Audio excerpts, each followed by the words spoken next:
Steve Jewin, MMA Mania. All right, Raphael, you're on the phone with Steve from MMA Mania. All right. Hey, Raphael, good to talk to you again. How are you doing today? Good, how are you? I'm pretty good, and I'm excited about this fight you got coming up with Tony Johnson. Last time you were supposed to fight, we didn't get to see it, so you got to be pretty excited. Oh, yeah, man. It is always good to get in that on the show, man. Yeah, absolutely. So I guess my understanding is Lorenzo Hood injured his knee warming up backstage before your fight, and that's why it never happened. Yeah, that's his story of it. I found it kind of funny because then a couple of months later he was fighting in another organization called Legends and Rising Stars. I was like, wait a minute, what's going on here? Yo, he has the fastest knee recovery ever.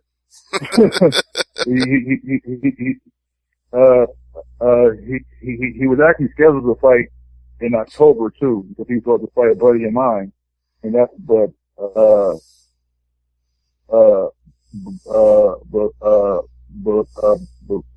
the whole card had fell out, so he didn't fight the card. But yeah, he was actually scheduled to fight in October.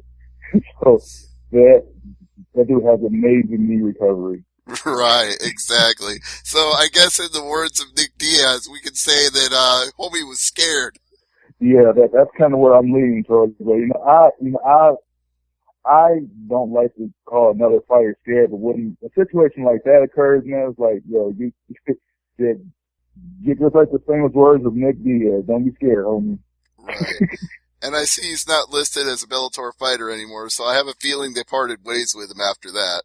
I would hope so. I made it clear to them that if they did use him again, I was not to ever be scheduled to fight that dude again. I don't want to put myself through that again, ever again in my life. I understand. Yeah, you went through a long training camp. You were ready to fight, and then he blew it figuratively or literally. So, yeah, I can understand not wanting to deal with that. Yeah, absolutely. But I don't think you have to worry about Tony Johnson not showing up for the fight. I think this guy is going to be game and ready for Bellator 148. Oh yeah, Tony Johnson definitely seemed like a gamer, man. Like he, you know, if you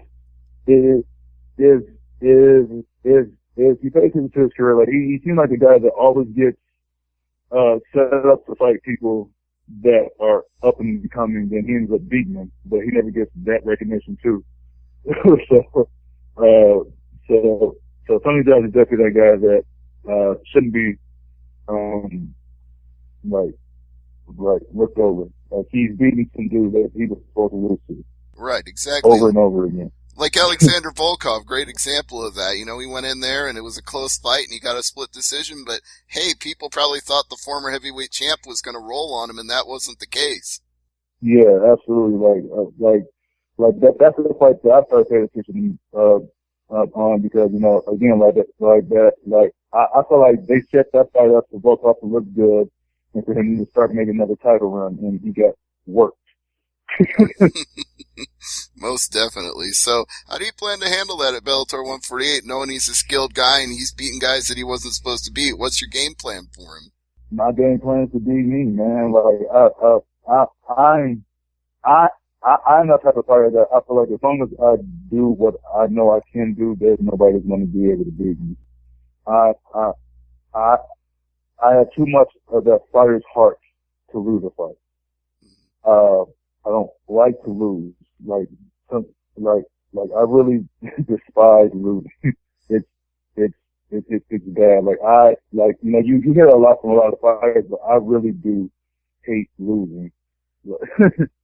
So just based off that, not only counting but the skill set that I have, the training that I have, you know, all of that, just that part of it, it's just secure me this fight. And of course you got that confidence in your hands, which you've always had going back to your boxing days. So that's something that Tony Johnson's going to want to be on the lookout for as well. Oh yeah, well that's, you know, again, that's anybody that gets into me. But they got to worry about the hands, but they also have to worry that I know that they're worried about the hands, so I'm working on my other stuff too. So not only do they have to worry about the hands, but they have to worry about what that they have to ask themselves what other things may he have learned during this training camp and what they have to look out for then. That's the thing about me right now. Like, I'm still so green in the sport right now that I'm still learning every camp. I'm still picking up new stuff every camp. Like, I don't have a set fighting style in this game yet because I don't know as much as I would like to know. So in every fight, in every opponent that I have, they have to wonder, what have I learned over this last training camp? Right. And that's the advantage I have over the people that I fight right now, because I don't have a set fighting style right now, because I'm still learning. And I know I said this to you at the time when I was interviewing you for the Lorenzo Hood fight, but the Josh Diekman fight proved that. When you got that standing guillotine, it's like, whoa, this is a whole new side of Raphael Butler we haven't seen. Yeah, exactly. And that's exactly the type of reactions I want every fight. I'm obviously not expecting to get that every fight because I don't know how the fight is going to go. Is my perfect fight, and I've said this since I first started the fight, my perfect fight is I go in there, I hit the guy one time, and the fight's over. That's the perfect fight. So, but, you know, obviously that doesn't work out. I don't think I've ever had a fight work out that way. So I have to keep evolving, and that's what, my plan and my team's plan is. It is for me at this point, is to keep evolving in the sport and making myself more and more dangerous every fight. Let me ask you a related question about the Bellator heavyweight division, because there are a lot of dangerous people in it who are themselves evolving in every fight, and everybody seems to have this one goal in mind with all their training and all their hard work is to face Vitaly Minikov. But the guy is missing in action. He's been fighting over in Dagestan. Bellator can't seem to get him to come back. So what do you think about the current heavyweight title situation? I don't know. Like, it's definitely a confusing situation. I really hope they figure it out before I make the fight for the title. Like I just said earlier today, like right now, I don't care about the title because I'm not in position to fight for the title. But as soon as I'm ready to fight for the title, they better have that figured out, because I want to fight for that belt. Like, I feel like that belt belongs to me. And when I'm ready to fight for it, they better have it ready. 2 or 3 guys I've talked to who feel that way too. Bobby Lashley has said the same. Czech Congo said the same as well. So it's like everybody's got that in mind, but nobody can seem to figure out how it's going to happen. Man, look, let me tell you this. The Darkness brothers, I don't care about them. Czech Congo already has had a chance and he failed. Bobby Lashley, although he is an excellent wrestler, he hasn't fought anybody worth anything in Bellator quite yet. But the best dude that he fought in Bellator is was Dan Charles, and Dan Charles fought that fight on 2 weeks' notice. I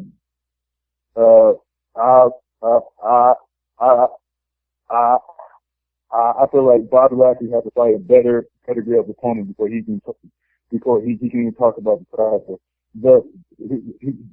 They've been feeding him guys that either I fought and beat much more convincingly, or he fought his first fight for Bellator was a guy that they tried to fight me with 3 different times, and he backed out of every fight because he didn't want to fight.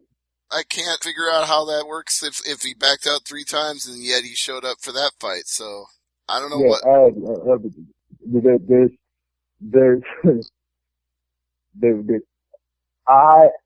just look at it as there's more things of me to be afraid of than there is for Bobby.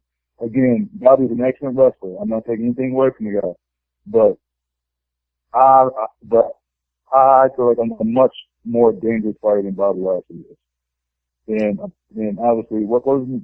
Carl Etherington do the same thing. That's why he took that fight instead of fighting me. So would you say then that you said yourself you're not in position for the heavyweight title shot just yet, but things go well with Tony Johnson, fight goes impressively. Do you want that matchup then with Bobby Lashley? Do you think that's the right matchup to make next? If things go the way I want them to with Tony Johnson, I feel like there is only 2 other people ahead of me. There's only 2 other people that's ahead of me for that title shot, and that's Bobby Lashley and Chet Congo, who I call the Doctors Brothers. So those two are the ones I feel like are ahead of me for that title defense. So either one of those two will do well for me. But whichever one, I don't care, whichever one just put me in, because I have to prove myself either way. Because I mean, this is the thing about the Bellator heavyweight division. It's so shallow right now that I'm going to have to fight them anyway. So whoever is first, put them up. I'll knock him down, get my title shot, and then whoever's left after that, I'll take enough of my first title defense. But again, right now, my focus is Tony Johnson, because I definitely can't take this dude lightly. He's definitely coming in to win, and I have to beat him impressively to even be able to talk about getting that title shot. He's got a couple of wins in a row now, so he'd probably like to continue his momentum and get to a title shot as well. So he's got to be thinking the exact same things sure. you are. Yeah. So what about the fact that he's been off since April of last year? Do you think he's going to be a little rusty coming into the cage with you? I would think not. He seems to be the guy that, has been training.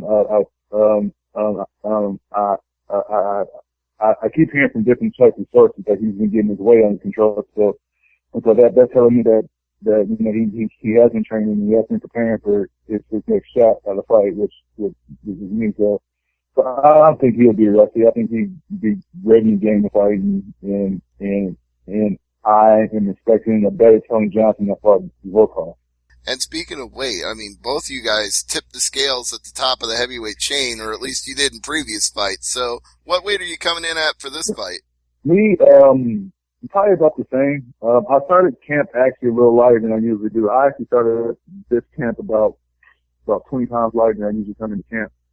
So my job this camp is pretty much just been maintaining weight and stuff like that. Like, I started to come in about 255, 260 around that area, but I'm hoping to look leaner doing it this time.